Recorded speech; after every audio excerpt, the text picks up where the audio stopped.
ಉತ್ತರ ಕರ್ನಾಟಕ ನ್ಯೂಸ್, ಇದು ಕನ್ನಡದ ಉಸಿರು. ಧಾರವಾಡ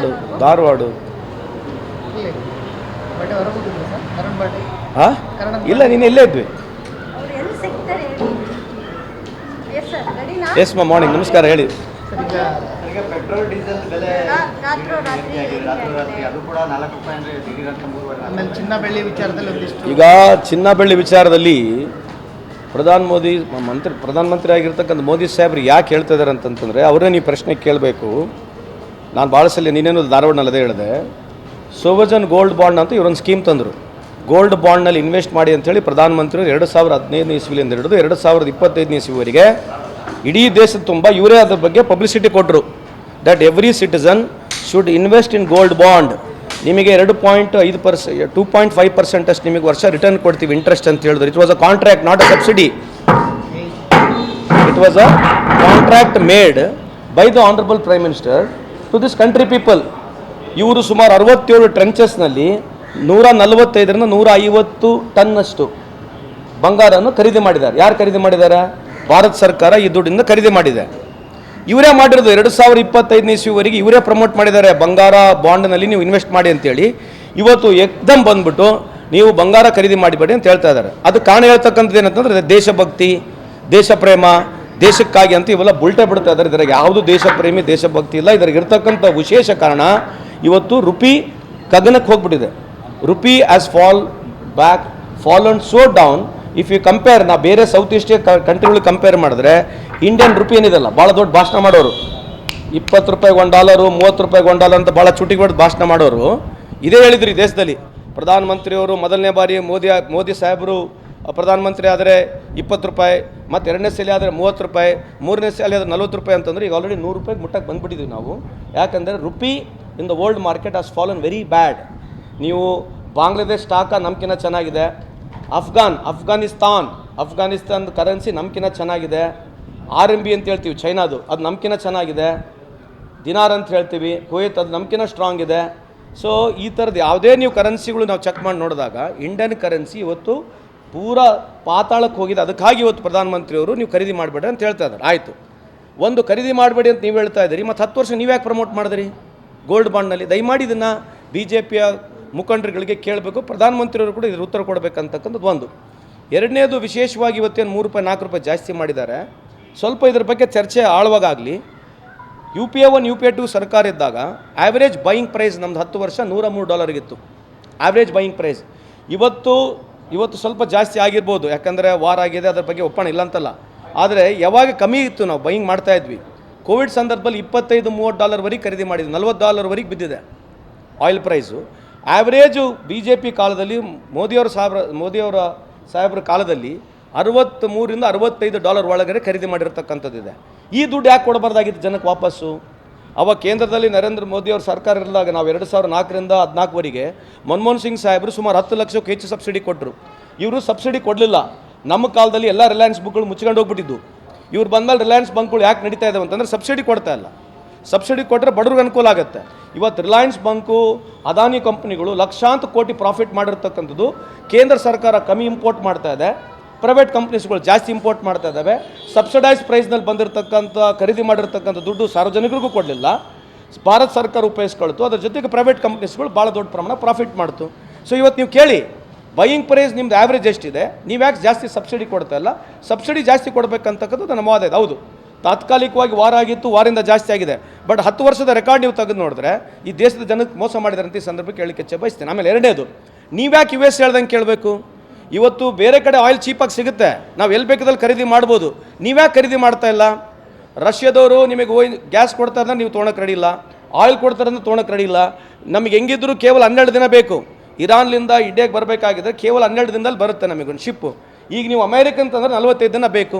ಅವನು ಇಂಡಿಯನ್ ರುಪಿನಲ್ಲಿ ನಿಮಗೆ ಡೀಲ್ ಮಾಡೋಕ್ಕೆ ರೆಡಿ ಇದ್ದ ಇರಾನ್ ಅವನು. ಇವತ್ತು ನೀವು ಯಾಕೆ ಡಾಲರ್ನಲ್ಲಿ ನೀವು ಖರೀದಿ ಮಾಡ್ತಾ ಇದ್ದೀರಿ? ಮತ್ತು ನೀವು ಯಾಕೆ ಹೋಗ್ತಾ ಇದ್ದೀರಿ ಇಲ್ಲಿ ಬಂಗಾರ ಖರೀದಿ ಮಾಡಬೇಡ ಅಂತ ಹೇಳ್ತೀರಿ? ಇದೇ ದೇಶದ ಜನ ಹೇಳ್ತಾರೆ, ಸ್ವಾಮಿ ನೀವು ಅಮೇರಿಕನಿಂದ ಖರೀದಿ ಮಾಡಬೇಡ್ರಿ, ಇರಾನಿಂದ ಖರೀದಿ ಮಾಡಿರಿ. ಇರಾನಿಂದ ಖರೀದಿ ಮಾಡಿದ್ರೆ ನಿಮಗೆ ರುಪಿನಲ್ಲಿ ವ್ಯವಹಾರ ಮಾಡ್ಬೋದು.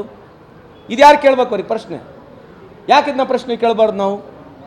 ಸೊ ಎಲ್ಲ BJP ಫೇಲರ್ಗಳಿಗೆ ಯಾವುದೇ ರೀತಿಯಾದಂಥ ಪ್ರಶ್ನೆಗಳಿಗೆ ಉತ್ತರ ನಮಗೆ ಈ ದೇಶದಲ್ಲಿ ಸಿಗಲ್ಲ ಅಂತ ನಂಬಿಕೆ ಬಂದಿದೆ ಅಂತ ಈ ಸಂದರ್ಭ ಕೇಳಕ್ಕೆ ಬಯಸ್ತೇನೆ ನಿಮಗೆ. ನೀಟ್ ವಿಚಾರದಲ್ಲಿ ಮೊನ್ನೆ ಹೇಳಿದ್ದೀನಲ್ಲ, ನೀಟ್ ವಿಚಾರದಲ್ಲಿ ಸುಮಾರು 89 ಲೀಕ್ಗಳಾಗಿದ್ದಾವೆ ಈ ದೇಶದಲ್ಲಿ. ಅದರಲ್ಲಿ ಕೇಂದ್ರ ಸರ್ಕಾರದ ಆಡಳಿತದಲ್ಲಿರತಕ್ಕಂಥ, ಕೇಂದ್ರ ಸರ್ಕಾರದ ನಿಯಂತ್ರಣದಲ್ಲಿರ್ತಕ್ಕಂಥ ಸುಮಾರು 21 ಸಂದರ್ಭದಲ್ಲಿ 21 ಬಾರಿ ಲೀಕ್ಗಳಾಗಿದ್ದಾವೆ. ನೀಟ್ ಇರ್ಬೋದು, NET ಇರ್ಬೋದು, ಅಥವಾ ನೀವು CBI ಎಕ್ಸಾಮ್ಸ್ ಪೇಪರ್ಗಳು ಇರ್ಬೋದು, ಇಂಥ ಭಾಳಷ್ಟು ಲೀಕ್ಗಳಾಗಿದ್ದಾವೆ. ಈ ಬಾರಿ ಏನೋ ಭಾಳ ದೊಡ್ಡ ಚರ್ಚೆಗೆ ಬಂದಿದೆ. ಅದು ಅವರಿಗೆಲ್ಲ ಕಾಮನ್. ಅದು ಬೇರೆ ಗುಜರಾತ್ನಲ್ಲಿ, ರಾಜಸ್ಥಾನಲ್ಲಿ, ಮಧ್ಯಪ್ರದೇಶನಲ್ಲಿ, ಮಹಾರಾಷ್ಟ್ರದಲ್ಲಿ, ಬಿಹಾರದಲ್ಲಿ, ಆಸಾಂನಲ್ಲಿ ಇವೆಲ್ಲ ಭಾಳಷ್ಟು ಆಗಿದ್ದಾವೆ. ಇವೇನು ಲೆಕ್ಕಕ್ಕೆ ಬರೋದಲ್ಲ. ಇಂಥವೆಲ್ಲ ಭಾಳ ಸಣ್ಣ ವಿಷಯಗಳು ಅವರಿಗೆ. ಸುಮಾರು 6.5 ಕೋಟಿ ಮಕ್ಕಳಿಗೆ ಇಲ್ಲಿವರೆಗೆ ಈ ರೀತಿಯಾದಂಥ ಅವ್ಯವಸ್ಥೆ ಆಗಿದೆ. ಏನೋ ಇವತ್ತು ಚರ್ಚೆಗೆ ಬಂದಿದ್ದ ಭಾಳ ಖುಷಿ ಇದೆ. ಇದಕ್ಕೆ ಯಾರಿಗೂ ಉತ್ತರ ಕೊಡೋಲ್ಲ. ನೀವು ಉತ್ತರ ಹೋಗಿ ಕೇಳ್ರಿ, ವುಮೆನ್ ಬಿಲ್ ಬಗ್ಗೆ ಮಾತನಾಡ್ತಾರೆ. ದಯಮಾಡಿ ನೀವು ಹೋಗಿ ಮತ್ತೆ ಶೋಭಾ ಕರಂದ್ಲಾಜೆ ಮೇಡಮ್ ಕೇಳಿರಿ. ನೀವು ಗ್ಯಾಸ್ ಬಗ್ಗೆ ಕೇಳಿದ್ರೆ ಅವರು ವಿಮೆನ್ ಬಿಲ್ ಬಗ್ಗೆ ಹೇಳಿದ್ರು, ಮತ್ತು ನೀವು ಇದನ್ನು ಕೇಳಿದ್ರೆ ಮತ್ತು ವಿಮೆನ್ ಬಿಲ್ ಬಗ್ಗೆ ಹೇಳ್ತಾರೆ ಅವ್ರು. ಇದ್ರ ಬಗ್ಗೆ ಯಾರು ಚರ್ಚೆ ಮಾಡಲ್ಲ. ಅವ್ರಿಗೆ ಮೇಲಿಂದ ಡೈರೆಕ್ಷನ್ ಇದೆ. ಮೋದಿ ಸಾಹೇಬ್ರು ಹೇಳ್ತಾರೆ ಇದ್ರ ಬಗ್ಗೆ ಯಾರು ಏನು ಮಾತನಾಡ್ಕೋಬೇಡಿ ಅಂತೇಳಿ. ರಾಜಸ್ಥಾನದ ಮಂತ್ರಿಯೊಬ್ಬರ ಜೊತೆಗಿದ್ದಂಥವರೇ ಈಗ ಲೀಕ್ ಮಾಡಿರೋದು ಅನ್ನುವಂಥದ್ದು ಬಹಿರಂಗ ಆಗಿದೆ. ಇದೆ ಓಡಾಡ್ತಾ ಇದ್ದಂಥವರೇ ಈಗ ಆ ಕಿಂಗ್ ಪಿನ್ ಅನ್ನುವಂಥದ್ದು ಇದೆ. ಈಗ ಇಷ್ಟೆಲ್ಲ 29 ಲೀಕ್ ಆಗಬೇಕಂದ್ರೆ ಸರ್ಕಾರದ ಒಳಗಿರ್ತಕ್ಕಂಥ ಜನನೇ ಮಾಡಬೇಕಾಗುತ್ತೆ. ಮಾಡಿದ್ದಾರೆ. ಅದರ ಬಗ್ಗೆ ಎಲ್ಲಿ ನಾನು ವ್ಯಾಪಮ್ ಕೇಸ್ ಬಗ್ಗೆ ಮೊನ್ನೆ ಮಾತಾಡಿದೆ. ವ್ಯಾಪಮ್ ಕೇಸ್ ಹಿಸ್ಟಾರಿಕಲ್ ಕೇಸ್ ಇದೆ. 44 ಜನ ಮರ್ಡರ್ ಆಗ್ತಾರೆ. ಇವತ್ತೇನು ಅದು ಯಾರು ದುರಂಧರ್ ಪಿಕ್ಚರ್ ಮಾಡಿದಲ್ಲ, ಡೈರೆಕ್ಟರ್ಗೆ ಅದೇ ಹೇಳಿದೆ, ಅಪ್ಪ ಸ್ವಾಮಿ ನೀನು ದುರಂಧರ್ 1, 2 ಮಾಡಿದಿ, ಕೇರಳ ಫೈಲ್ಸ್ ಮಾಡಿದ್ರಿ, ಕಾಶ್ಮೀರ್ ಫೈಲ್ಸ್ ಮಾಡಿದ್ರಿ, ದಯಮಾಡಿ ವ್ಯಾಪಮ್ ಕೇಸ್ ಬಗ್ಗೆ ಒಂದು ಮಾಡು. ಈ ದೇಶದ ಜನಕ್ಕೆ ಗೊತ್ತಾಗುತ್ತೆ. 44 ಜನ ಮರ್ಡರ್ ಆಗ್ತಾರೆ ವ್ಯಾಪಮ್ ಕೇಸ್ನಲ್ಲಿ. ಇವತ್ತರ ಬಗ್ಗೆ ಅದೆಲ್ಲಿ ಚರ್ಚೆನೇ ಆಗಿಲ್ಲ ದೇಶದಲ್ಲಿ. ಅದು ಮೋದಿ ಸಾಹೇಬರ ಕಾಲದಲ್ಲಿ. ಮತ್ತೆ ಶಿವರಾಜ್ ಸಿಂಗ್ ಚೌಹಾಣ್ರು ಇವತ್ತೇನಲ್ಲಿ ಕೇಂದ್ರದಲ್ಲಿ ಮಂತ್ರಿ ಇದ್ದಾರೆ. ಅವರು ಮುಖ್ಯಮಂತ್ರಿ ಇದ್ದರು. BJP ಸರ್ಕಾರ ಸುಮಾರು 4 ರಿಂದ 5 ಟರ್ಮ್ ಅಲ್ಲೇ ಇದೆ. ಈ ಥರ ಒಂದು ದೊಡ್ಡ ಹಗರಣ ಆಗುತ್ತೆ. ಅದ್ರ ಬಗ್ಗೆ ಇಲ್ಲಿ ಚರ್ಚೆನೇ ಆಗೋದಿಲ್ಲ ದೇಶದಲ್ಲಿ. ಜನಿವಾರದ ವಿಚಾರನೇ ಎಲ್ಲೂ ಮಾತನಾಡಲೇ ಇಲ್ಲ ರೀ. ನೀಟ್ ವಿಚಾರದಲ್ಲಿ ಜನಿವಾರ ತೆಗೆಸಿದಾಗ ಅದರ ಹಿಜಾಬ್ ವಿಚಾರದಲ್ಲಿ ಭಾಳಷ್ಟು ಜೋರಾಗಿ ಮಾತನಾಡ್ತಾರೆ. ಇದೇ ತಾನೇ ಈಗ ಮಾತಾಡೋದು. ಹಿಜಾಬು, ಪಾಕಿಸ್ತಾನ, ಮುಸಲ್ಮಾನ, ಬಾಂಗ್ಲಾದೇಶ ಬಿಟ್ಟರೆ BJP ಹತ್ರ ಇನ್ನೇನಿಲ್ಲ. ಇಷ್ಟೇ ಇರೋದು. ಇವರು ಬುದ್ಧಿವಂತಿಕೆ ಎಲ್ಲಿವರೆಗಿದೆ ಅಂತಂದರೆ ಈ ವಿಷಯಗಳಲ್ಲಿ ಬಿಟ್ಟರೆ ಇನ್ನೇನು ಮಾತಾಡೋದಿಲ್ಲ. ಇಂಥ ಕಾಂಟ್ರವರ್ಸಿ ವಿಷಯದಲ್ಲಿ ಭಾಳ ಇಂಪಾರ್ಟೆನ್ಸ್ ಅವ್ರಿಗೆ ಸಿಗೋದು. ಇದು ಬಿಟ್ಟರೆ ಬೇರೆ ಕೇಳಿ.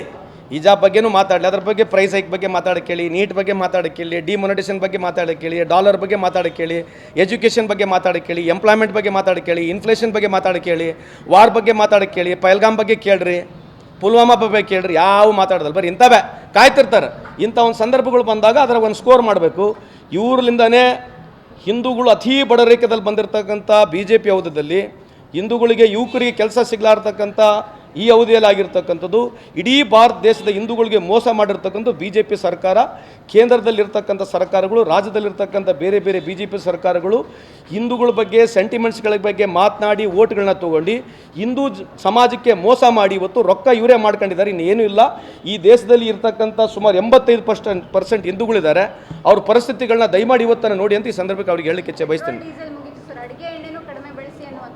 ಎಲ್ಲ ಬರುತ್ತೆ ಮೇಡಮ್. ಈಗ ಇನ್ಮೇಲೆ ನಿಮಗೆ ಡೈಟ್ ಫುಡ್ ಹೇಳ್ತಾರೆ, ಫಾಫಡ ತಿನ್ನಿರಿ. ಇನ್ಮೇಲೆ ಬರ್ತಾವೆ ನಿಮಗೆ ಡೈಟ್ ಫುಡ್ ಹೇಳ್ಕೊಡ್ತಾರೆ, ಫಾಫಡ ತಿನ್ನಿರಿ.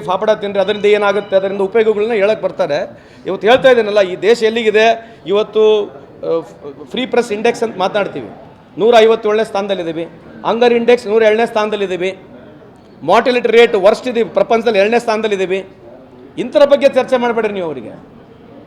ಇವತ್ತು ಕುಡಿಯೋ ನೀರಿನ ಶುದ್ಧತೆ 70% ಈ ದೇಶದಲ್ಲಿ ಕುಡಿಯೋ ನೀರಿನ ವ್ಯವಸ್ಥೆ ಸರಿ ಇಲ್ಲ. ಇಂಥವು ಯಾವ ಚರ್ಚೆಗೆ ಬರೋದಿಲ್ಲ. ಪೊಲ್ಯೂಷನ್ನು ಡೆಲ್ಲಿ ಇರ್ತಕ್ಕಂಥ ದೇಶ ಸುಮಾರು 15 ವರ್ಷದಿಂದ ಇವರೇ ಇದ್ದಾರೆ. ಈಗ ರಾಜ್ಯ ಸರ್ಕಾರ ಇವರೇ ಬಂದಿದೆ. ಯಾವ ಸ್ಥಾನದಲ್ಲಿದೆ ಡೆಲ್ಲಿ ಇವತ್ತು? ಇಂಥವು ನೂರಾರು ಹೇಳ್ಬೋದು. ಇಂಥ ಯಾವ ಚರ್ಚೆಗೆ BJP ಅವ್ರು ಸಿಗಲ್ಲ. ಅದೇ ಇರ್ತಕ್ಕಂಥದ್ದು ಮುಸಲ್ಮಾನ, ಪಾಕಿಸ್ತಾನ, ಬಾಂಗ್ಲಾದೇಶ, ಹಿಜಾಬ್. ಇಷ್ಟು ಬಿಟ್ಟರೆ ಇನ್ನೇನು ಇವರ ತರ್ಕಬದ್ಧವಾದಂಥ ಯಾವುದೋ ಒಂದು ಚರ್ಚೆಗೆ ಇವ್ರು ಬರೋದಿಲ್ಲ. ಇಷ್ಟೇ ನಡೀತೈತೆ. ನಮ್ಮ ಮುಂದೆ ನಡೀಲಿ, ಜನ ಇವ್ರಿಗೆ ತಕ್ಕ ಪಾಠ ಕಲಿಸ್ತಾರೆ ಅಂತ ಹೇಳಿಕ್ಕೆ ಇಚ್ಛೆ ಬಯಸ್ತೀನಿ. ಆಗಿದೆ ಸರ್, ಮ್ಯಾಪಿಂಗ್ ಆಗಿದೆ. ಅನುಮಾನಗಳಿತ್ತು, ಒಂದಿಷ್ಟು ಆರೋಪಗಳಿತ್ತು, ಈಗ ಕೋರ್ಟಲ್ಲೂ ಕೂಡ ನಡೀತಿದೆ. ಅದ್ರ ಬೆನ್ನಲ್ಲೇ ಈಗ ಮತ್ತೆ ರಾಜ್ಯದಲ್ಲಿ ಶುರುವಾಗ್ತದೆ. ಅಲ್ಲ ಮಾಡ್ತಿದೆ. ಅದಕ್ಕೆ ನನ್ನ ಪ್ರಶ್ನೆ ಇದೆ. ಈಗ 27 ಲಕ್ಷಕ್ಕೆ ಅಂತ ಏನು ಜನಕ್ಕೆ ಅವಕಾಶ ಕೊಡಲಿಲ್ಲ ವೋಟಿಂಗ್ ಮಾಡಲಿಕ್ಕೆ. ಈ ಥರ 13 ಕೋಟಿ ಜನಕ್ಕೆ ತೆಗಿತಾ ಇದ್ದಾರೆ. ಇವ್ರು ಯಾರು? ಈಗ ಈ 13 ಕೋಟಿ ಜನಕ್ಕೆ ನೀವು ಈ ವೋಟರ್ ಲಿಸ್ಟ್ನ ಹೊರಗಿಡ್ತಾ ಇದ್ದೀರಿ. ನೆಕ್ಸ್ಟ್ ಎಲೆಕ್ಷನ್ ವೋಟ್ ಹಾಕ್ಬೋದಾ ಇವರು? ಏನಿಲ್ಲ. ಏನು ಮುಂದೆ ಏನಿದು? ಈಗ SIR ಮಾಡಿ 27 ಲಕ್ಷ ಜನ ಮುಂದೆ ಏನು ಮಾಡ್ಬೇಕು ಈಗ ಅವರು? ಅವ್ರು ಈ ದೇಶದ ನಾಗರಿಕರು ಇಲ್ಲೋ, ಅವ್ರು ವೋಟ್ ಹಾಕಕ್ಕೆ ಹಕ್ಕೈತು ಇಲ್ಲೋ, ಏನು ಮಾಡ್ಬೇಕು ನೆಕ್ಸ್ಟ್ ಅವ್ರೀಗ? ಈಗ 27 ಲಕ್ಷ ಜನ ಅಲ್ಲಿ ತೆಗೆದ್ರು. ಇಲ್ಲಿ ಟೋಟಲ್ 91 ಲಕ್ಷ ಜನ ಅಲ್ಲಿ ತೆಗೆದ್ರು. ಎಲ್ಲಿ ವೆಸ್ಟ್ ಬೆಂಗಾಲ್ನಲ್ಲಿ 27 ಲಕ್ಷ ಜನ ಅಡ್ಜುಡಿಕೇಷನ್ ಮಾಡಿ ಒಂದು ಕಮಿಟಿ ಕಾನ್ಸ್ಟಿಟ್ಯೂಟ್ ಮಾಡಿ ಎಲ್ಲ ಮಾಹಿತಿ ಎಲ್ಲ ದಾಖಲಾತಿಗಳು ಕೊಟ್ಟರು ಕೂಡ ಅದನ್ನು ಓವರ್ಲುಕ್ ಮಾಡಿ ಅವ್ರಿಗೆ ವೋಟಿಂಗ್ ಕೊಡಲಿಲ್ಲ. ಈಗೇನು ಮಾಡ್ಬೇಕು ನೆಕ್ಸ್ಟ್ ಅವ್ರೀಗ? SR ಮುಗೀತು, ಎಲೆಕ್ಷನ್ ಮುಗೀತು, ಗೆದ್ದುಬಿಟ್ರು ಮುಗೀತು, ಭಾಷಣ ಮುಗೀತು, ಎಲ್ಲ ಮುಗೀತು. ಇದೇ ಈಗ ಗೆಲ್ಲಬೇಕನ್ನತಕ್ಕಂಥದ್ದು ಉದ್ದೇಶ. ಜ್ಞಾನೇಶ್ ಕುಮಾರ್ ಇಲ್ಲ ಅಂತಂದರೆ ಈಗ ಎಲ್ಲದಕ್ಕೂ ಜ್ಞಾನೇಶ್ ಕುಮಾರ್ ಅವರೇ man of the match, man of the series. ಈಗ ನೆಕ್ಸ್ಟು IPL ಕೂಡ ಅವ್ರ ಕೈಲಿ ಆಡಿಸಿದ್ರೆ, ಯಾರು ಜ್ಞಾನೇಶ್ ಕುಮಾರ್ಗೆ ಅವಕಾಶ ಕೊಟ್ಟರೆ, ಯಾವ ಟೀಮ್ ಗೆಲ್ಲಬೇಕಂತೇಳಿ ನೀವು ಜ್ಞಾನೇಶ್ ಕುಮಾರ್ಗೆ ಅವಕಾಶ ಕೊಟ್ಟರೆ ಅದೇ ಟೀಮ್ ಗೆಲ್ತಕ್ಕಂಥ ಸಾಧ್ಯತೆ ಇದೆ. ಅದೇ BJP ಒಂದು ದೊಡ್ಡ ಬಂಡವಾಳ ಬಿಟ್ಟರೆ ಇನ್ನೇನಿಲ್ಲ, ಝೀರೋ.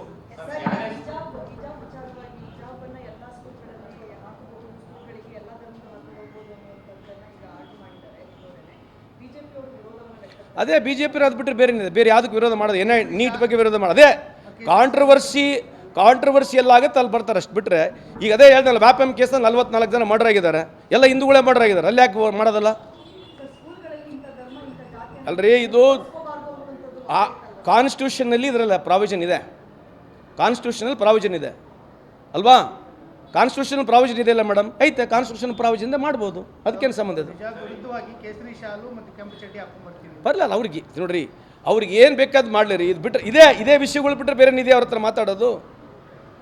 ಈ ವಿಷಯಗಳು ಬಿಟ್ಟರೆ ಬೇರೆ ಏನಿದೆ ಮಾತಾಡೋದು? ಬೇರೆ ಏನಿದ್ರೆ ಹೇಳ್ರಿ ಮಾತಾಡೋಣ, ಅದೇನು ಹೊಸದಲ್ಲ ನಮಗೆ.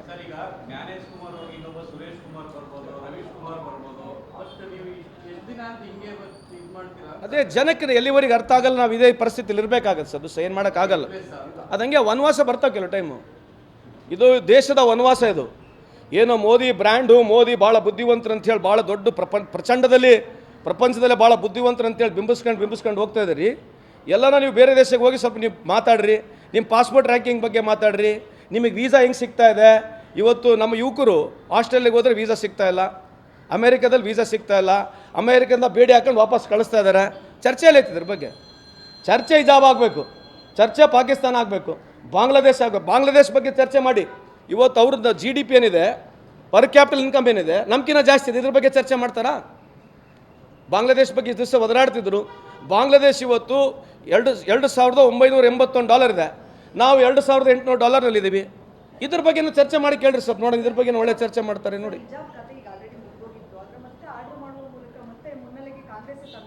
ಹಂಗೇನಾಗಿಲ್ಲ madam, it's way of expression ಇದೆ. ನೀವು ಹಿಜಾಬ್ನ ಕಾಂಟ್ರವರ್ಸಿ ದೃಷ್ಟಿಯಿಂದ ನೋಡ್ತಾ ಇದ್ರೆ ಅಷ್ಟೇ. ನೀವು ಹಿಜಾಬ್ನ ಕಾಂಟ್ರವರ್ಸಿ ದೃಷ್ಟಿ ನೋಡ್ತಾ ಇದ್ರೆ ನಿಮಗೆ ಹಂಗೆ ಕಾಣುತ್ತದು. ಇಂಥವೀಗ ಎಕನಾಮಿಕಲ್ ವೀಕರ್ ಸೆಕ್ಷನ್ 10% ತಂದರು, ಅದು ಕಾಂಟ್ರವರ್ಸಿ ಅಲ್ವಾ? ಎಕನಾಮಿಕಲ್ ವೀಕರ್ ಸೆಕ್ಷನ್ 10% ತಂದರು, ಅದು ಕಾಂಟ್ರವರ್ಸಿ ಅಲ್ವಾ? ಅದ್ರ ಬಗ್ಗೆ ಇಲ್ಲಿ ಚಕ್ಕಾರಲ್ಲ ಪಕ್ಕಾರಲ್ಲ, ಮತ್ತು ಮಾತೇ ಇಲ್ಲಲ್ಲ,